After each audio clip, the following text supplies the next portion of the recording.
What's up, people? We are back. Another awesome episode of the Yu-Gi-Oh! Show, and we have the man himself. He has rejoined us. Introduce yourself again, bro. Hola, ¿cómo estamos? ¿Qué tal? Soy Yata. Obviamente me están entendiendo porque estoy hablando muy bien mi inglés. Hi everyone, it's me, Yata Log, Yata Garasu, the Crooked Cool guy, the Misty Moon guy, the toxic ferret in Twitter that always makes joke about the game you love but I hate. Smile. Love it, love it, love it, love it, love it. It's so good to have you back. Yes, we had a great time last time, and yeah, I feel like we've got a lot of interesting things to talk about. So the first thing we're going to jump straight into it. Solemn Yugioh made a video, and essentially, so the gist of the video was in Europe, we're not getting any big events. And I would say that his video stood on three main pillars. The first being that we're not getting events, and that sucks. The second being that even if we do have events, it's kind of pointless because the stuff we get for the events is crappy. So like not a lot of prize support, and like the events themselves aren't very well run, blah blah. And the third kind of pillar is this is pushing Konami towards this whole mentality of just having loads of opens and stuff. But is that enough? Do you really want to? And the only reason you even really go to events is for the clout. But opens and stuff aren't really real events. So is there any point because you're not getting the same level of clout for winning an open as you would win the YCS or whatever? So guys, what do you think about the video? I thought it was a really, really, really interesting topic. 100%. Always a shout out to Solon. I think he makes some of the best content on YouTube. I do want to sort of start this off with, I don't understand where this mentality is that UK Opens aren't real events. Is that something that people think? Jess shared a similar sentiment when she was on, and essentially, I think not so much that they're not real events, more that in the context of if a good are you considered good if you top an open? I don't know if considered good, but essentially, most pro players don't consider that like a relevant top. Like for example, if you go on Joshua Schmidt's Twitter, or not even Joshua Schmidt's Twitter, if you were to go on Joshua Schmidt's Metafy, you'll see he'll list all of his tops. He won't mention stuff like nationals. He won't mention stuff like opens. Just because it's essentially like a massive regional. Exactly. So that is that kind of sentiment. And Jess had a similar opinion that I've heard quite a few other strong players say that. So it's fairly common. Yeah, as to whether I agree or not, no, I think I even shared my opinion on that episode why I don't fully agree. But yeah. Yeah, fair enough. Yeah, I was just going to jump in quickly because my thoughts on this are really simple. I do agree with the fact that we're not getting the YCS. I think that's rubbish. Like I feel like there's enough capacity somewhere in Europe to have one. Like, yeah, just somewhere. Do you know what I mean? Yeah. But we're not getting one. It is what it is. But in terms of all the other types, like I said, I love Solomon. Watch all of his videos. I don't agree with him with regards to it not being an achievement. Because for some Yu-Gi-Oh players, that's the best that they can do in terms of like attendance. I get that there's another echelon of like competitive play. But that doesn't mean that those regional tops, those OTS champions to a degree, or national tops are not like valid in any way, if you get what I mean. I still think it's achievable. You still have to go there and do it. It's still like upwards of like 7 rounds. Do you get what I mean? I know someone who topped a regional today, did a video for me. He came second. Do you know what I mean? At Cardiff. So, yeah. It sucks that we don't get one, but yeah. I do agree. Well, I do feel like we should acknowledge them at least, in my opinion. Yeah.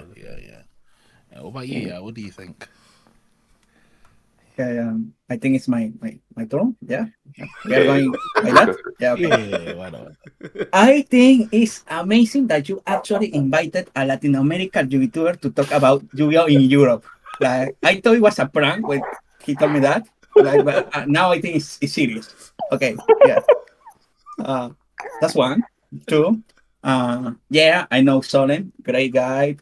He has a lot of good opinion. He is really knowledgeable about the game. Only things like he doesn't like Latin American people, but that's on him, This is a joke. Please don't cancel something on Twitter. Okay, but yeah, for when I see like you are complaining that you don't have enough events, I mean, wow, okay, yeah, call me happy for having 3 regionals in 1 year, but yeah, sure. Yeah, I feel like I don't understand. Okay, now being serious, I don't understand. What is the difference between an open and a YCS? Is the amount of players, the amount of rounds? Maybe you don't see the same amount of pro players, skillful players in the game. Is because we don't have opens here, so maybe it's Yeah. something totally different than YCS. So I would say probably the Like main key differences. you still play against a lot of skillful people and the Yeah. decks of the format. Yeah. Like in the Spain Open, the winner was Julio Balls. He was playing Snake Eyes, and he's Mm. like one of the best players in Spain, so makes sense. I Yeah. mean, and it probably if that was a YCS, he would easily get top 16 or above. So Yeah. I don't see what's the problem with that. Yeah. But I can see maybe that you want to, YCS are really fun to play. Mm. It gives a lot of stats about the format, about the best deck, about Mm. the deck's profile. Also, there is the best way to get a judge certificate. I think level 2. I'm not sure. Mm. Um, the prices are amazing. Well, amazing from Yu-Gi-Oh standards, I guess. Yeah. Yeah. Better than. Yeah, I was gonna say yeah, it's better than what you get at regional. Yeah, I like you guys that. Oh yeah, But I say that and the word yeah, points. Word points is a thing. and world's Yeah, points. You do get and world you need points at regionals. YCF for Yeah. word. Yeah. I would say So the there. on open at least the main two differences is scale because in a YCS generally they're going to be above 1,000 and most European ones are close to 2,000, whereas most opens even in like other countries like for example Italian Open was 400 people, our Open last year was 400, and then the other thing is like I would say the kind of I don't know if like grandioseness of it, like people don't really travel for opens unless they're grinding world's points. People travel for YCSs. So like yeah, like I've at least myself I went to like most of the YCSs last year in Europe. But like for the opens, even one of my mates right now, he's grinding for world's points. He was like, oh, I'm going to Greek Open, I'm going to Spain Open, and I was like, yeah, press it, bro. I'm not on that. Like this, it's not. It doesn't really hit the same. And because people travel less, it does mean that the skill level is a little bit lower because obviously it's a smaller group of people. But I also agree with what Andre said as well in terms of I don't think it doesn't make it a relevant event. It's still like a relevant thing. Like personally, like I'd be happy if I like when I go to an open. It's a hard thing for me. I'm trying to do well there as well. Yeah, but I think such an interesting perspective here because yeah, like it feels right now like in Europe we're in a drought of events. But you made a really good point that in Latin, it's even more peak. So yeah, we sound a bit spoilt because I'm thinking of America, like North America, and I'm thinking, oh, like they get bare events and all of this. But then it's meanwhile, it's like yeah, 3 regionals in a year. That's even more wild. But when you say you guys get 3 regionals a year, will it be 3 regionals a year and then they'll all be really big, or like so like everyone will come because there's only three? Well, it depends of the country. Obviously, there are Yeah. countries with less regional, there are countries with more regional, like every continent. Mm. In my case, this is the first year we are having regionals in different cities because until last Wow. year it was only in the capital Lima. Now this year, Wow. shout out to Trujillo and Arequipa getting regionals for the first time this year. Amazing. Yeah. Thanks to the local stores and the community for trying to push in the game so we can Yeah. get more events. But until Mm. last year, we only had one regional per season, per expansion box, and only Mhm. Lima. Okay. Now we are probably getting a couple more. Hmm. The YCS situation is also Yeah. probably only 3 a year in different countries for Hmm. South America and maybe two more from Central America, and Yeah. then North America get the rest. Yeah. And until last year, Europe took all the YCS, so I think it's fair that now you We're can getting in the drought experience now. a bit of luck of YCS. I Yeah. mean, I know you were just missing Rika winning another YCS. I don't see the problem. But, Yeah. well, It's a thing. this is the problem that we are not getting more brands tops. It's all typical Jessica Robinson isn't winning another YCS. That's a problem because is that a problem? I can respect that. Yeah, I still don't think well, I don't think we're really ever going to overcome this label. I don't know how the heck we let plants win a few nationals and a YCS. Yeah, I know what we're doing in Europe. It's not really working for us over here. Global Yeah, warming's calm out here for us, isn't it? Plants are thriving. yeah, yeah. But I know because it's funny as well. Like, I would say, like, from my perspective, it is sad though. Like, well, I don't know. I would say it's Actually, no. This is another good perspective as well. How expensive is it to get from LATAM to North America? I mean, people lose their lives going there, but yeah, sure. Yeah, you know, that was a silly. Mexico. You know what? It's like when I asked that question, I thought I didn't think about it deeply, but it's true. Okay, yeah, it's not cheap. Because my point was like, oh, cost is like a big barrier getting from here to there. I thought, oh, I was like, you Yeah, guys well, are close, so it might be Prisma easier. Yeah, that's the only is- barrier in it, For folks. example, I don't have a visa, so I can legally go.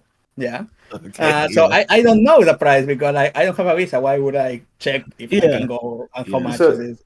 I guess I'll attempt to rephrase that question. Like, how likely is it that people from Latin America are likely to travel outside of Latin America for Yu-Gi-Oh Well, events? In I'm your guessing experience?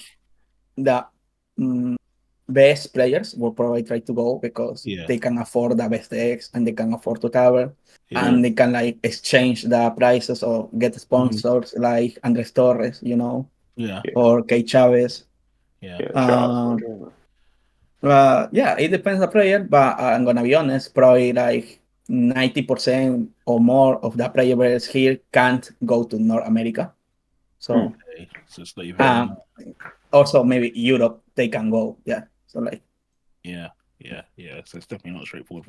So again, yes, it's yeah, you're right. I can't, again, if we look at it from the perspective of that, I mean, yes, it's we're in a good position here in Europe, but you know, Yeah, it's yeah, just but that's also not a justification for a region to not get YCS. All regions should get YCS and this kind of events should get more chances that, hey, I'm spending a lot in your game. Now let me play your game, right? Now give me an event. It's like, no, just give a store the chance to host an event. It's not, yeah, yeah. yeah. And one of the things that someone actually told me, so I went to a regional today, and one of the things that someone pointed out is that Duel Links, for example, is right now 40% of the Yu-Gi-Oh revenue. So it's like if you look at the different Yu-Gi-Oh, Really? Wow. yeah. okay. And so one of the points they were making is that if you look at probably TCG compared to Master Duel and Duel Links, it's probably making nowhere near as much money, and that's probably a part of the incentive as well, where it's like these events are supposed to be loss leaders, but at the same time, it's like if they can just make way more money by just investing into Duel Links, why the heck would they even waste their time like putting too much effort where they don't have to? So yeah, kind of makes sense. It does lead me to think how much, as a company, they care about the TCG, though, because I didn't actually know that Duel Links was making that much money for them on the Yu-Gi-Oh perspective. I imagine Master Duel's making up a really decent chunk of change for them as well. So obviously, I don't have the figures in front of me, but by the sounds of it, it sounds like TCG is probably the one that earns them the least money. It's definitely the most business costs, things, the printing of cards as opposed to like a digital, things like that. But that's definitely interesting. What I think is ironic of that is like Duel Links is like the biggest money grabber from Konami in Yu-Gi-Oh terms, but at the same time, the speed duel in paper is like getting eradicated very well because it doesn't put as much money. Yeah. For example, I think right now in Europe they are not gonna get the new speed duel box, for example, anywhere because it's like speed duel I think is dead in Europe. Pretty Globally. much, yeah. Like one of my mates who's really big on speed duels, and he said that it's trying to find some way to play other than like huge events where they have side events for speed duels and stuff. It's non-existent. Like all the tournaments you have to enter are just online on Duel and Book anyway. So yeah, I'll be real. It's like even me personally, the only thing I know about Speed Duel is like on YJ organization on Reddit when randomly they announce new cards. Like other than that, it doesn't even really cross my mind because no one really plays it. I do play Speedwell, to be honest. I do play the format. I have How's a deck. it compared? You know? How's it compared to like TCG and like Duel Links and It's stuff like, I'm gonna be honest, it's a really good break, Okay. It's simple, it's like you can have fun, and the decks are really, really cheap, most of the deck there. Like I can just grab some of the staples that are like, I don't know, $1, and get a core for like, I don't know, $5-10. Maybe it's not a meta, but it's like you can play. viable, right? It's really viable. It's really fun. And it's really good for new players. Okay. It's extremely good for new players. I was teaching my sister speedwares, and then she can like jump into the TCG, so it's perfect. I think it's a really fun format now. The strongest skill card is banned. It's even Mm. funnier. But at the same time, we don't have events, and the side events are at the same time the main event. So I prefer to play the main event because I want my invite for the YCQ. So Yeah. Okay. I can't. Now more and more stores are like not buying the product because it's not not rentable. That you are not Yeah. gonna sell that as much of TCG. Yeah. So if now Europe isn't getting, you know, I also heard that they are not printing the last box in Spanish, so Pro Mhm. is dead here too. So I think that format is gonna probably disappear in the future, like Crossduel. Yeah. Oh gosh, Crossjaw. That was a thing as well. Jesus, yeah. Yeah. They really threw out three different IPs. Well, you know what? They threw out a lot of different ideas, and some of them stuck at least. So, but yeah, Yeah, it's, yeah. Crossjaw. I've enjoyed Speed Duels from what I played of it. I think yeah, I agree with Yatta. It's a really good way to get into Yeah. the Yu-Gi-Oh as a whole. It's quite cheap. It's very nostalgic. It's a shame to see it go, but I understand it from a business perspective because Mhm. speaking to some of my friends who work in like LGSs and things like that, Yeah. there's no point buying it because you can't sell it. It's like it's unshiftable because there's so little of. But I suppose it all comes into that like weird like Ouroboros effect. Like if they put more money into events, more people would know about it, and Yeah. so on and so forth. But 100%.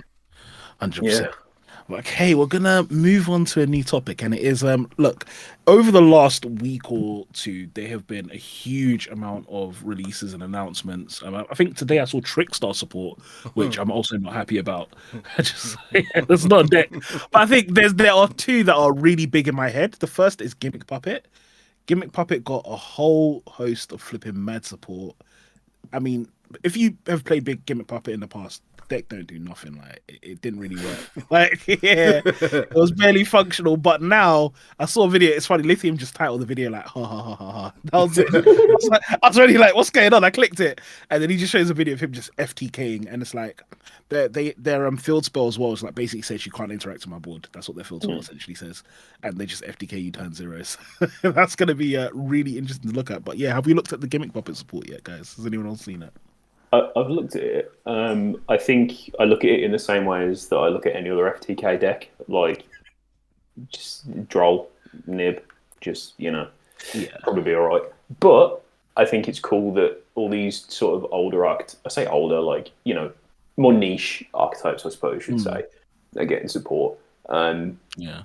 The healthiness of that support, yeah. I'm not a fan of the field spell, like making everything like what is it like non-target random just I how know it works. it basically it makes everything noir. That's the new field spell effect that they've been throwing around. Like I think it says your gimmick puppets are unaffected by your opponent's activated effects or something along Yeah, those yeah, lines. it's on the 10 by that 1 as are well, not right? XYZ monsters. Yeah, Yeah, yeah. that's quite interesting. Yeah. I don't think it's healthy, but it's interesting. I don't know why they couldn't have put that protection effect of Nightmare Throne, but anyway. Andre, you know a lot more about Gimmick Puppet than I do, so I'll let you take the floor on this one. I'm just gonna concur with what Fab said. They do nothing right now. It's like an actual waste of time playing them. Like there's no coherence with what they're doing. It's just so random. There's a few cards that work with each other, and then there's a bunch of cards that just do absolutely nothing. Like, put it this way: like I've done about 5 test hands with the deck, and then I put it away until this moment in time. As many as 5. Yeah, I've pulled it back out. I've got like secret rare. I don't even know where I picked the core up from. I'm just trade for random stuff. But what I will say is like I think it's clever what Konami are doing because they've reignited like for players like myself or anyone with any kind of nostalgia. They reignite that quite frequently. Like it never used to be such a thing. Like Melodious I got support, Gimmick Puppet got support, Trickstars I got support.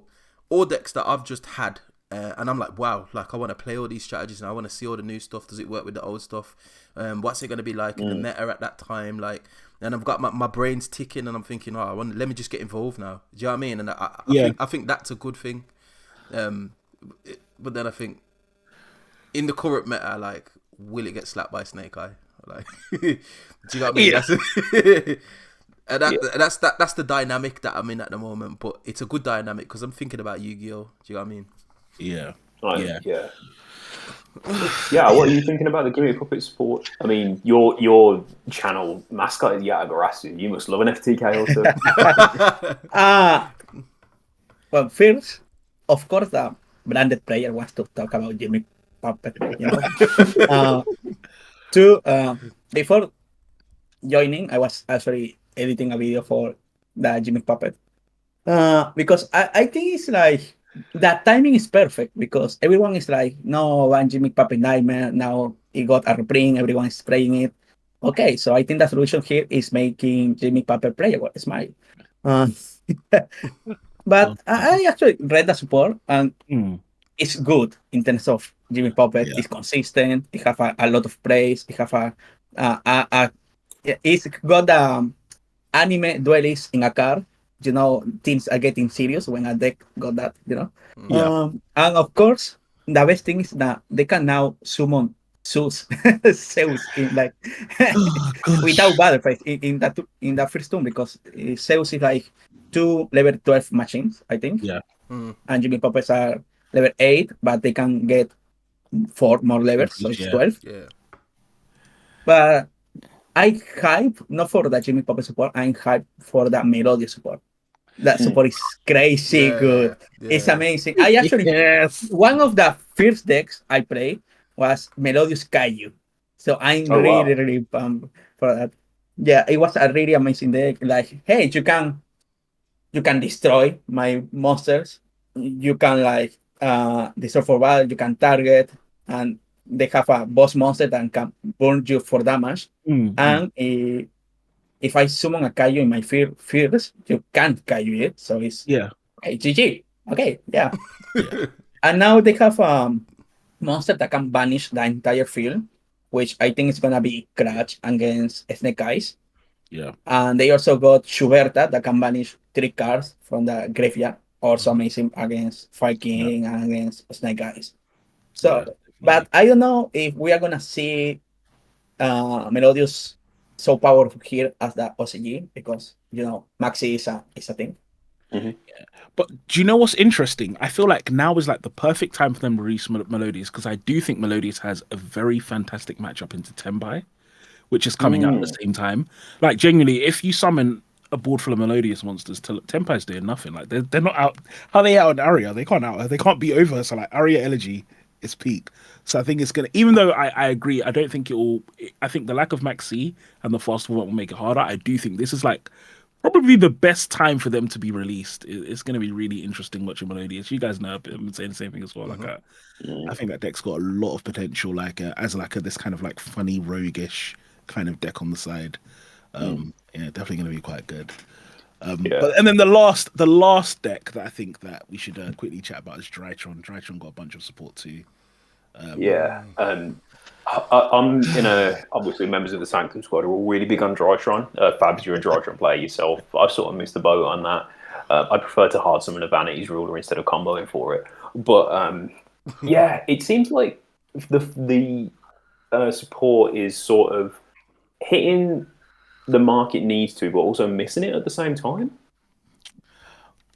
Um, so my response to that is there was a tweet that someone made, and there were Oh, is I it don't know. like fixing them?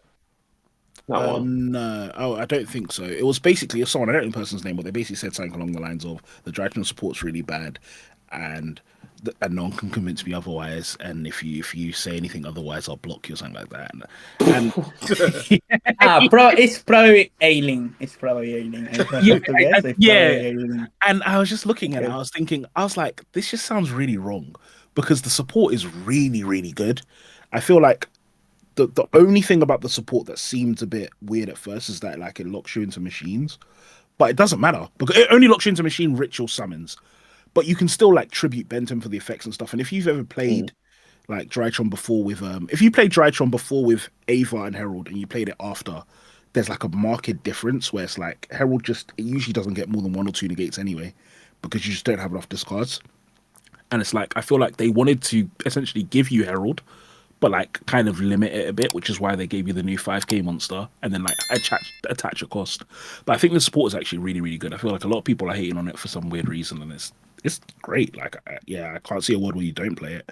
And they can still summon vanities as well. They can still summon vanities ruler. So yeah, I think Tritron. Um, You don't look happy about it, yeah. my take here is like they wanted to do the same thing they did with Salamangreat, that they want you only to play fire in that deck. Mm, So they lock you into fire. So they want to only you play machine rituals in Drytron because yes. that's what Drytrons are. But I don't think it's have the same effect as Salamangreat because Raging Phoenix and Salamangreat Fire are cards One. of all times. And Yeah. here you are just like getting a 5,000 attack monster. Yeah.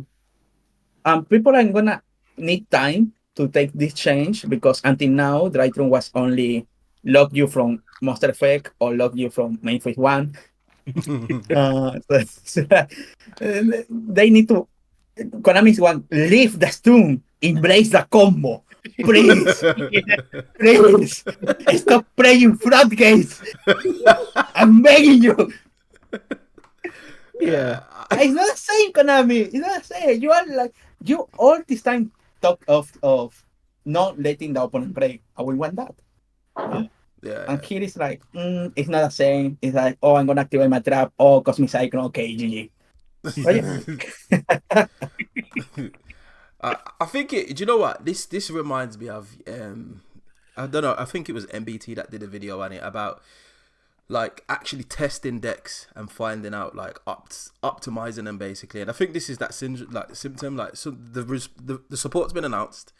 People have like skimmed over the cards and they've just cast judgment and they've shouted about their judgment like, this support's bad. That no one's actually fully really tested it yet. It was only announced a few days ago. There's been a couple of combo videos on the internet and like people are like, oh, this combo's terrible. Like it loses to this, it loses to that. I was like, okay, that's fine, but like just give the deck a chance to like grow. Do you know what I mean? Test it. Yeah, maybe there's a card that's going to be released in the near future that brings it all together even more. Do you know what I mean? And I feel like Oh, the copium. Yeah. We are in that stage. Okay, we are in that negotiation stage. Okay, yeah. But, That's fine.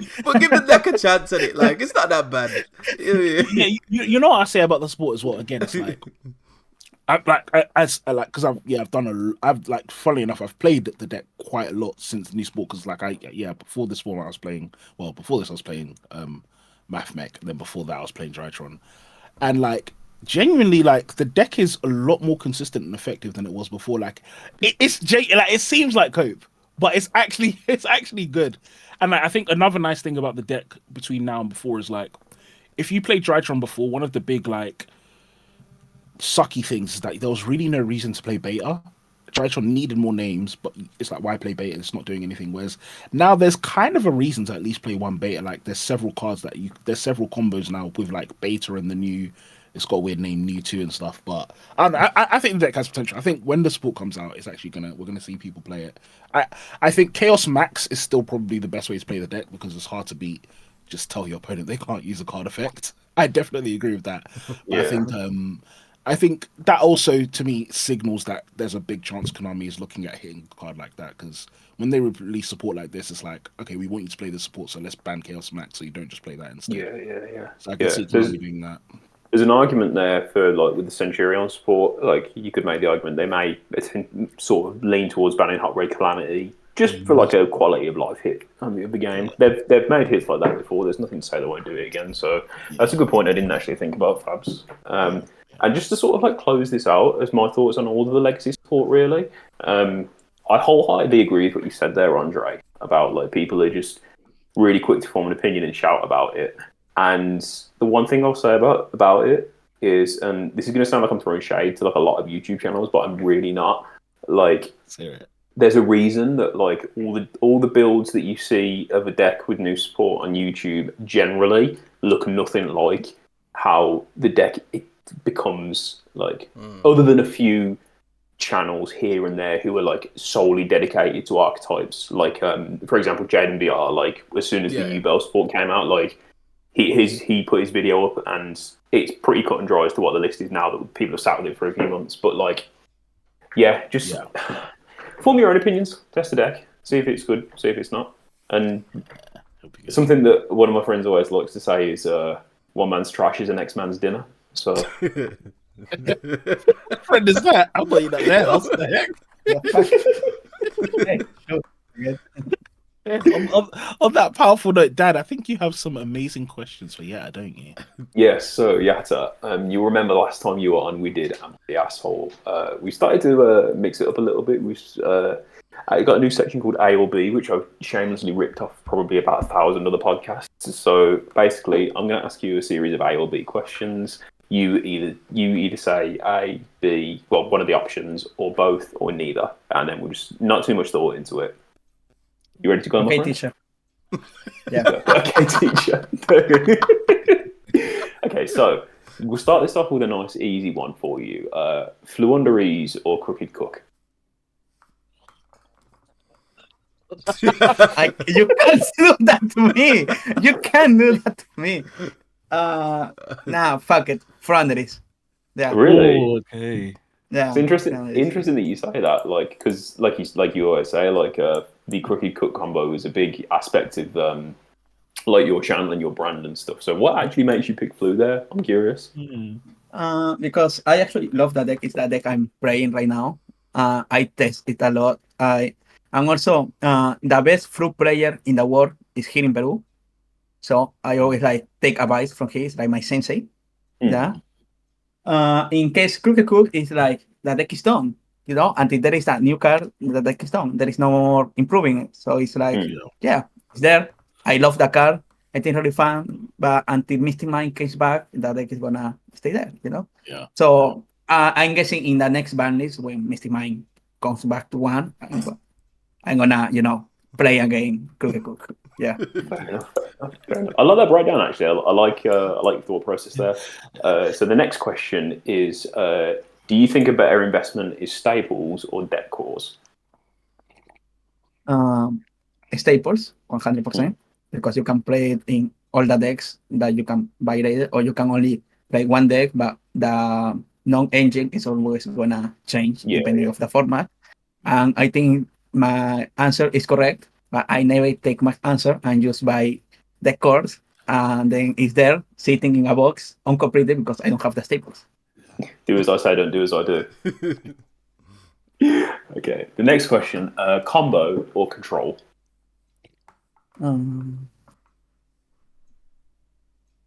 Control, I think combo is funnier, but I find controlling my opponent even funnier. Smile. That's valid. That's valid. Next question: TCG or Master Duel? TCG, 100% TCG. I Didn't don't even. know how people can sit down and play hours of Master Duel. It's like you hate yourself, you are punishing yourself for something you did in a past life. And the dual scope is like next week, I think, the phase 2. And then when I spend 72 hours playing Maxi Turbo, like, okay, sure. Like, Yeah, that's valid. That's valid. Okay. So next question we have for you is favorite Yu-Gi-Oh. This one isn't a multiple choice one. It's favorite Yu-Gi-Oh anime if you have one. I don't have a favorite Yu-Gi-Oh anime, but I have my favorite Yu-Gi-Oh manga that is OCG Structures. I they're good love ones. that one. I know that Sky Striker pedo thing. No, the Showma, with Agatha, with a Trapster player. I think that one is the best because it's not like, oh, we have to play Yu-Gi-Oh to save the world. Why? I have no idea. It's like I want to play Yu-Gi-Oh because I enjoy Yu-Gi-Oh. Yeah. And it's funny. And that's relatable. Like we all have it appears to all casual player inside. Like, yeah, I want to play Starry Night because I think the hour is cool, even though the next shit, yeah, something like that. They still have the Yu-Gi animation, the holograms, because I think it's in the future, I know. And that's like the part that connect with the other Yu-Gi-Oh series. Like they have that science fiction part, but at the same time it's realistic because like, oh no, if I lose this duel, I'm gonna go to the Shadow Realm. That is a metaphor for fucking dying. Literally. So, for those who might not know, the OCG has this manga that has been talking about, where it's essentially just people like actually playing the Yu-Gi-Oh TCG. Like they have like actual decks in there. Like I've seen Tenyis in there, Dogmatica, I think, Invoked, Trap Tricks, as you mentioned. It's worth checking out if you like manga. And also, the most annoying player is the meta player with Maxi. So that's amazing, Conan.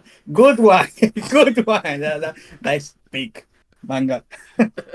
I like that. I like that. And we'll end off this section of the podcast with: would you rather go undefeated with a deck that you hate, or would you rather not win a game with a deck that you love?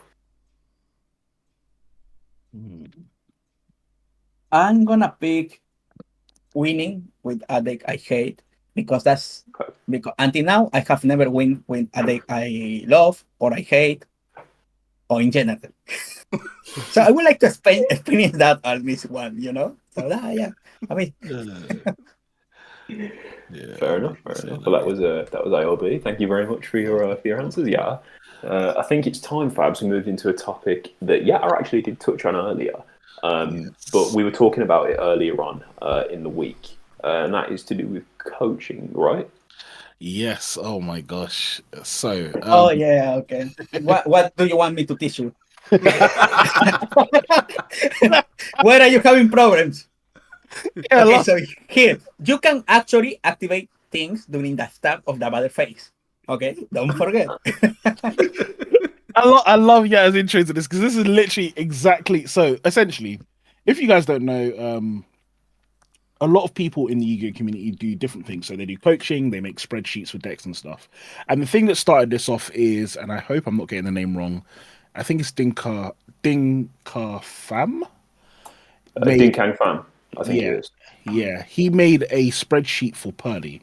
Now, the price of it, I can't remember what it was, but there was two things about this that people didn't like. It was a spreadsheet, not a spreadsheet, sorry. He offered a coaching masterclass for Pearly, but there was two things that people didn't like. The first thing is just the general notion of you're charging me to learn the game and blah blah blah. And the second thing is if you know what the format is right now, Pearly is not in the format. It's not even remotely relevant. And so people were like, it's also not even topical. Like now that the format's over, you're showing people you're charging me to learn a deck that's old. And a lot of people were hating it. And this led into a further discussion on Zodiac Duelist of like what's the buzz of spending money on no they're calling people money whores and like scammers and stuff for doing coaching classes or for like making spreadsheets and like and we had a whole bunch of people doing troll posts like oh yeah like yeah I said for example the things like I'll teach you how to activate dimension shifter properly, I'll teach you what to do in the battle phase when you have a monster that you can attack with and things like that. So yeah, what do we think about master classes and spreadsheets and stuff? What's our opinion on them, guys? What do we think? Well, Hmm. you all waste money in weird things. At the same time, you buy cardboard. So I don't know. Okay, you can do with your money whatever you want. I'm just trying to survive with my minimal wage. But yeah, sure. No, but to be honest, I don't see masterclass. I don't see the coaching or Hmm. paying for coaching as something actually bad, Hmm. Hmm. unless I know you, unless you pay for something and they don't present or they don't know what they're talking about. Yeah, then in that case it's a scam. I should Yeah. report that. But if it's actually a really good player, as Linka is, and they can actually get you to go better in the game. And I saw a lot of posts of people saying that they actually got better because they received coaching lessons from this player or that player. Hmm. I think that's valid. And yeah, you can have your opinion about the price. For me, everything is expensive, so don't take my opinion. But I don't see it as bad. I say you want to get better in the game, you have money to get better in the game, Hmm. and it's not gonna hurt you financially. So yeah, go for it. Yeah, that's amazing. Yeah. Of course, if you are good at something, don't do it for free, as that Joker says. So I like that the Joker was like inspirational quote for that as well. Yes, it's like perfect cherry on top. But yeah, no, I fully agree. I think as well. I'm an adult and I work for my money, and I cannot imagine anyone telling me what to spend my money on. Like, yeah, I really also think as well. Yeah, I think I think your point, yeah, as well was so perfect. Like, we're literally spending money on cardboard. So it's like when someone's like, "Oh, it's a waste of money, it's a scam," and it's like, like Konami's scamming us all anyway. Like at a certain stage, it's like you have Oh, to, but that's true. To be honest, that's yeah, true. you have to like suspend your They actually disbelief. have a money printing machine, Konami, at this point. So yeah, there you Yeah. go. So it's like, yeah, and I think as well, coaching. As someone, by the way, who's paid for coaching in this game and other games, and I think that this may sound rude, but I think it's very true. I think the majority of people who don't think coaching is worth getting or who criticize other people for getting coaching just can't afford it themselves or it's not in their own price range. Because in the same vein, you wouldn't criticize if essentially if you had the money to do it yourself, you would probably realize that yeah, I can just do it. But because you don't have the money to do it yourself, or because you see it as such an outlandish waste of money, that's why you don't do it. And that's why you criticize other people doing it. Because in the same way, if I spent 1p on something, you wouldn't criticize me for it, regardless of what that 1p is for. And that's because 1p is a small amount of money. And so my point is, yeah, as you're saying, £50 for coaching is a waste of money. It's probably because to you, £50 is worth something else, which is fine, but just like keep it to yourself. But yeah, that's my opinion on it. I'll let someone else talk now. I think coaching's fine. For me, it harks on about your communication with another player in it, because essentially, like, it's a conversation that you're having with somebody, and if you don't naturally have those competitive conversations, it's really difficult to improve. Do you know what I mean? Because you're just having the same conversations with no like insight into like the upper echelons of competing, basically. And I get it, so I'm all for it. It's not personally something that I potentially would do at this moment in time, but I would never rule it out and say, oh, I'm never doing that. It's a scam, because there's a lot of value to it. Do you know what I mean? Like, I sit and speak to players that I've played after I've played them at Yu-Gi-Oh! And say, oh, what was your last card, or what was you going to do here? And that's, to me, that's a level of coaching. I find value in that. Do you know what I mean? So same way I find value in that, you can find value in coaching. And the people who are complaining about it are just, you're broken. It is what it is. So.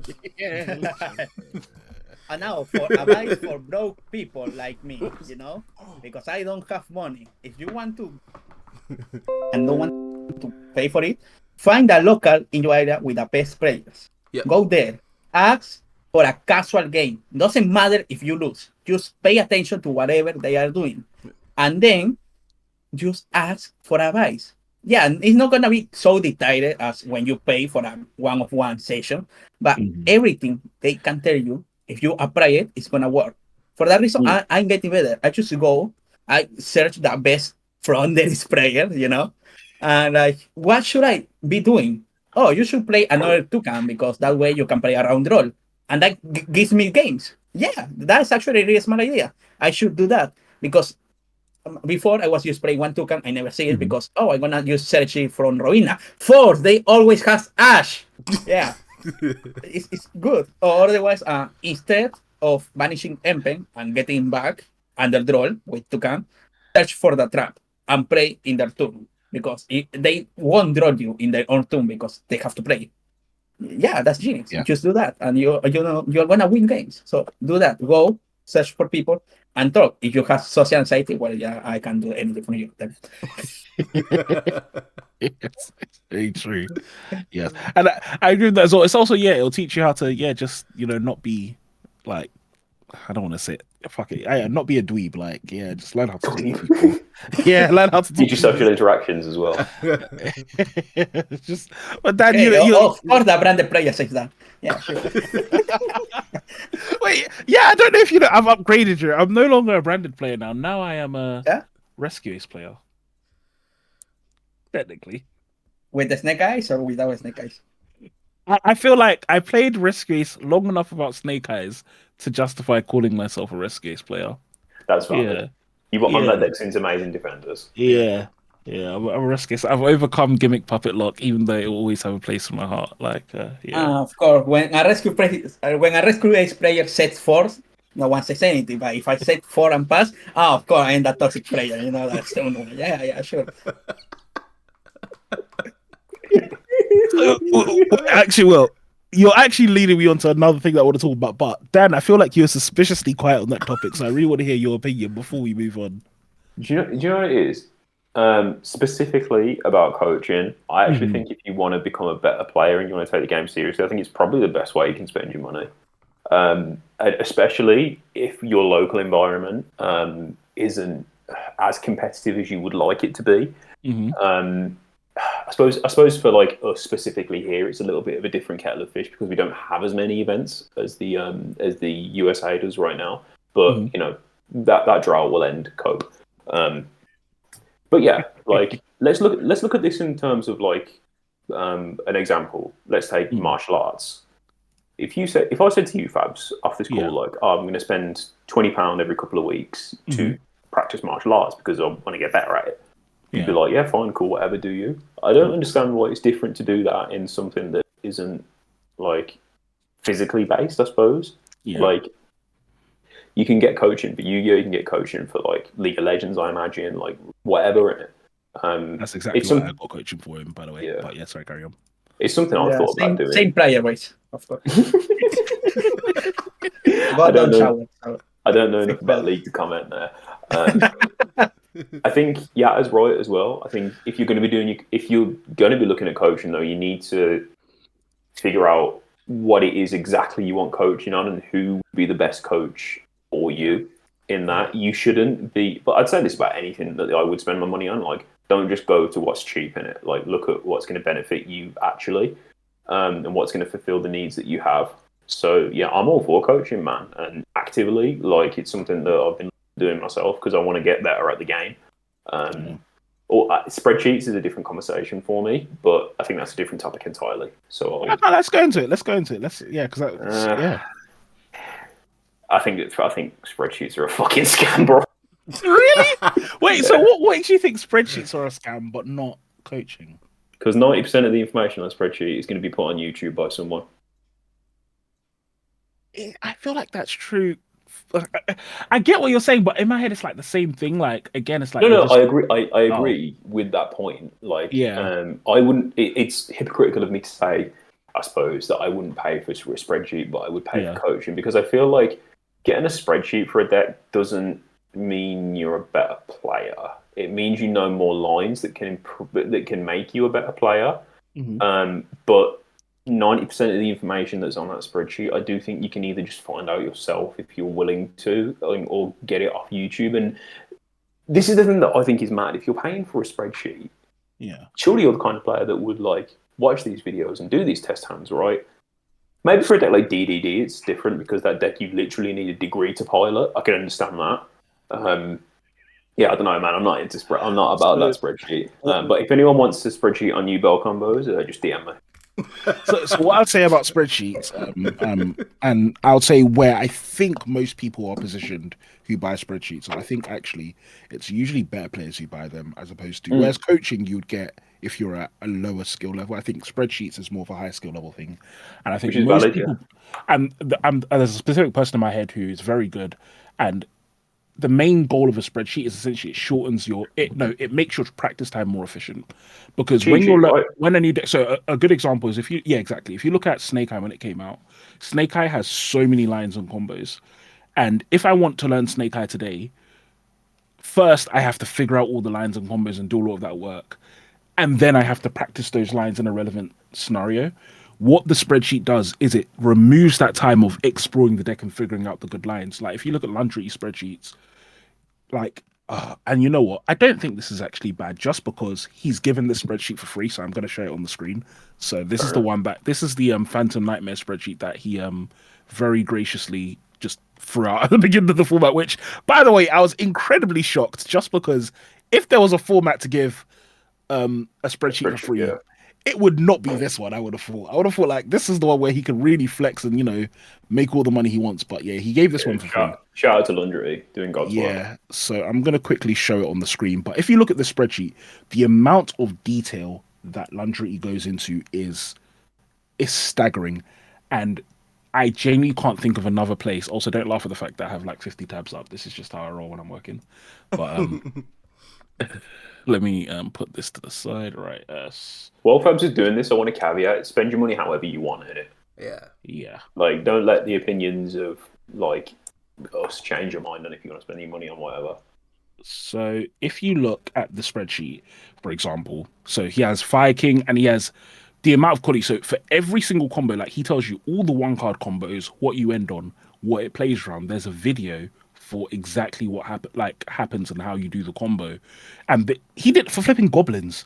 Like all of these decks he's got the combos for. He continually updates this. It's a lot of work, and again, it's like the time it'll take. So I did a spreadsheet kind of for Rescue Ace. The time it takes to make this is a lot. The amount of pre-work you need to do is a lot. And he released this before the cards came out, like a week before the cards came out.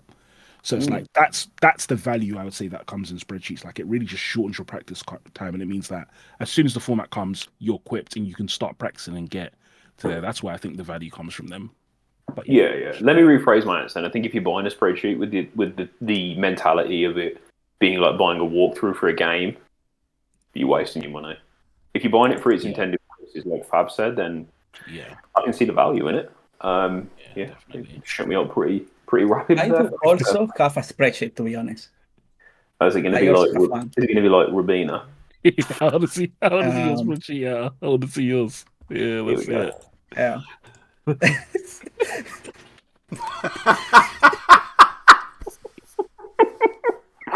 This is going to bang so hard. The best $100 I ever paid, to be honest. All the lines. I just have a question though. Wait. If you don't have Rubina, what do you do though?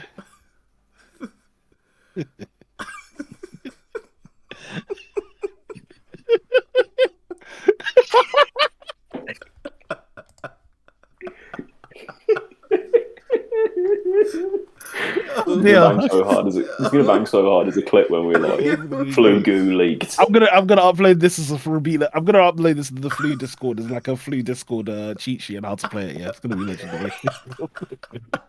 Big up all the Floo players. Oh my gosh. That's made me cry. Alright, okay, you know, we're gonna talk about the last meta thing, and then we're gonna move away from that because we talked about meta for ages. But before that, I want to see that as a short into channel, or I'm gonna get mad. Oh, it's definitely coming out, 110%. But the last thing is the rise of stuns, and this is what we were gonna pivot into before. But so let's go. Yeah, tier 1 fire format has made all the stun players come out. So like Dan, you said today someone got rattled by a stun player. Was it Tom Rose who was rattling people? Yeah. So as of recording, Tom Rose went 9th place at a regional today, playing Burn. Tom Rose is obviously one of the greatest players like in the game, I would say personally. Very nice guy as well. I've had the playing him. Chamber is a wild pick. Yeah. And then like Kurt Clark recently topped with, it's funny because he threw away the Eldritch just to bring in Horror Stun. And then as you can see, Flunder is really just a combo stun deck. That's all it really is. Like, it's just like the Mid-Adium of stun decks basically. Yeah. I also saw an Eldritch list, the top that was just playing like 30 traps.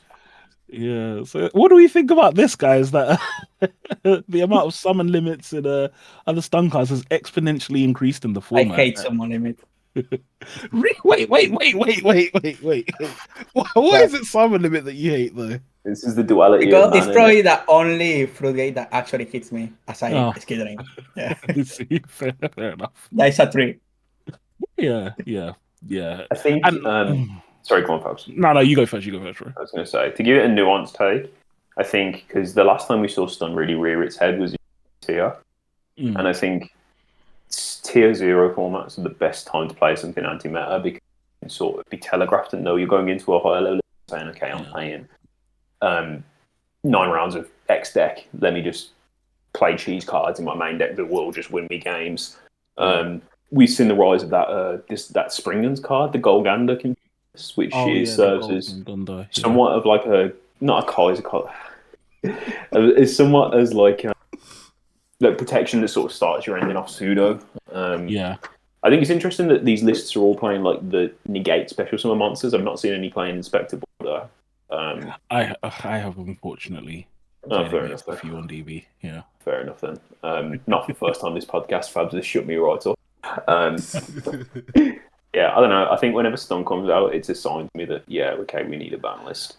Stun's sort of like I don't know. I look at it as we need a ban list. 100% we need a ban list. I'm still traumatized from that flipping barrier statue. Oh my gosh, I can't believe that was legal for so long. It's nice. What do you think about Stun Andra? I agree with you. I think tier 0 for formats just bring out the best in people, the most creativity. Because people just get fed up with the format and think, all right, you know what? I'm just gonna do something completely off the wall and anti-meta and just rattle everyone in it. Yeah. And I think it's funny. I'll be honest, I think it's funny. And I think it's funnier when people who are playing meta decks complain about it. Like, I would have won if it was for that stupid floodgate. It's like an episode of Scooby Doo. I do agree with you there, Andra. I do agree with you. So, I think, I think Stun isn't going anywhere. It's been in the game as long as the game has existed. It's just continued to get new toys. Yep. Yeah. Also, if anyone wants to buy a Moon Mirror Shield video, perhaps will DM me because I can't get rid of mine fast enough. Oh my gosh. Also, we have that. How is that name of that spell that allows you to do 2 number summons? Oh, time tearing Morganite. Okay, Yeah, Morganite. that Yeah, one. yeah, Every time I see that guy, it's like, oh, okay, I'm not gonna have a good time. Yeah. yeah. Oh, that card is stressful. And it's like the worst thing about that card as well is like you can't interact with it. So like you can't ash it or anything. You can't. They just activate it and it's over. It's like you better kill them next turn, otherwise they get pot of greed every turn. It's flipping crazy. Yeah, that Yeah, card like- is insane. That card only works in Stun, to be honest. There's no other place. Yeah, it was designed perfectly for. Now you can normal summon Inspector Border and Fuzzy Dyna. Congrats, you are good at a game. Oh my days! Yeah, that deck is that card is. Yeah, But there is one Stun deck that I actually respect, and that is Mhm. Lithium Monarch. Lithium Monarchs Yes. are really good, fun. It's actually good to see when you steal a Fenrir and tribute summon it for a vanity. Definitely. And I think Vanities is like one of the funniest ones as well because it's just like such an old school, like just kind of like, I'm on the field now. No special summonings happen. I'm just gonna start poking you. Poke with 24, poke with 24, poke with 24. Thank you, Lithium, for signing my vanities. Yeah, shout out Lithium, man. That guy has such a what's the word I'm looking for? Such a dedication to Monarchs. Now, here is a Miroyade, and this Miroyade was designed for King to sign, but he didn't want to meet up with me. So it's now alone in the signature folder. Guys, I feel really bad. I don't think you guys realize how bad I am now. Yeah. For the Here is context, Farfa, DB Grinder, Nets, Lithium, and here, it would have been empty. Fabs's.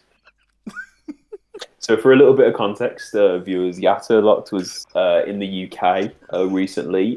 He messaged Fabs asking to link up, and Fabs was like, "Yeah, I can't be on the show. I don't need to do." I can't. It's too much. It's too much emotional. You know what? Look, I feel like this is the best time, guys, to plug my Patreon. So if you want to fund my journey to Lab, feel free to send me all your money on your Patreon. I promise. No, there is an easier way. Just do a masterclass. You know, just do a masterclass. Yeah. Just do a spreadsheet. You know, and then There are two ways to succeed in life: start an OnlyFans and start a masterclass. I have chosen to start a masterclass, but guys, just watch the space because you never know what's going to happen. But yeah. That's going to be my solution. You know what? What were we talking about? I've just deeped it. Okay, guys, we're in the post show now. We're moving to the post show because this is gonna get reckless. I already have a feeling. So, yeah, we're in the post show I love now. talking about. I love talking about